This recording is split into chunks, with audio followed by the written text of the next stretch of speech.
আমি প্রথম লাভ দিছি, দেওয়ার পরে তারপরে ছাত্রা কিছু ঢুকাইছি, আসার পরে তারপরে শান্ত লাভ দিছে, দেওয়ার পরে শান্ত কি যে ছেলেটা হারাই গেছে? জি, যে ছেলেটা হারাই গেছে সেই শান্ত? জি, লাভ দেওয়ার পরে তারপরে ও দাফাদাফি করতেছিল, তারপরে আমি ওরে বাঁচাতে গেছি। পরে যাওয়ার পরে পানির স্রোতে হাত ছুটে যাওয়ার পরে ওরা ধরতে পারেনি, পরে ডুবে গেছে। আগে লাভ দিছিল কি? আগে লাভ দিছে আমি। তুমি আগে লাভ দিছিলে? জি। পরে ও কি সাঁতার জানে? জি না। সাঁতার জানে না? জি না, প্রথম না করছিলাম ওরে। তারপরে ও লাভ দিছে? জি। তোমরা কয়জন লাভ দিছিল এখানে? আমরা দুইজন লাভ দিছি। দুইজন? ওখানে তুমি উঠতে পারছো আর উঠতে পারো না? জি না। আমি ভিডিও করতেছিলাম, পরে ওই লাভ দিছে, লাভ দেওয়ার পরে সাঁতার কাটতেছে, পরে ওই ছেলে বলতেছে যদি আমি লাভ দেই তাহলে তুমি ধরতে পারবা, পরে ওই ছেলে পারবো না, পরে ঠিক শুনতে পারে না, মনে হয় লাভ দিছে, পরে সে ধরে অর্ধেক থেকে আনবার নিয়েছে, পরে হে দুই বাজা নিয়েছিল, পরে হে কি করছে এটা আমি।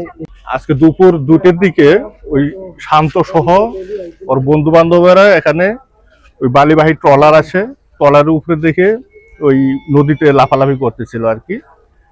কিন্তু এখান থেকে শান্ত নিখোঁজ হয়ে যায়। এরপর ওর বন্ধুরা বাড়ি গেছে, পোশাক চেঞ্জ করছে, এদিক ওদিক ঘোরাফেরা করছে। তারপরে 4টের দিকে লোকজনকে জানাইছে যে এখানে শান্ত ডুবে গেছে। পরবর্তীতে আমাদেরকে ফোন দেয় 4:16-র দিকে। এরপর আমরা লোকালি একটা টিম পাঠাই ঘটনা শিওর হওয়ার জন্য। পরে ওরা শিওর হওয়ার পরে আমরা ডুবুরি কল করি ঢাকা হেডকোয়ার্টারে আমাদের অধিদপ্তরে। সেখান থেকে আমাদের ডুবুরি টিম আসে, তারা 6:20 থেকে কাজ শুরু করছে, প্রায় 2 ঘন্টার মতো কার্যক্রম চালাইছে, কিন্তু এখন পর্যন্ত শান্তকে পাওয়া যায়নি। নদীর যে পানির স্রোত, পানির প্রবাহ স্রোত এবং তলায় পিচ্ছিল সাবানের মতো। এখানে আমরা পানি শেষে ধান কমে করতে পারি না, যেদিকে নামতে হয় পিছন দিকে যাইতে হয়, আবার এদিকে আসতে হয়। হ্যাঁ, তো আমাদের মনে হয় যে এই স্রোতের মধ্যে লাশ এখানে থাকার কথা না।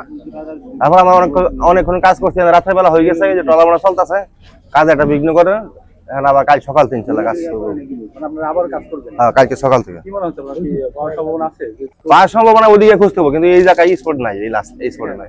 এখানে পানি যে স্রোত এবং যে নিচে পিচ্ছিল, এই পিচ্ছিল রাস্তা পিছনের দিকে যদি কোনো ডাউন যে নিচু জায়গা পাওয়া যায়, কাদা মানা থাকতে পারে। না, এখানে সম্ভব নাই, এখানে সম্ভাবনা নেই, পিছনে গেছে লাশ।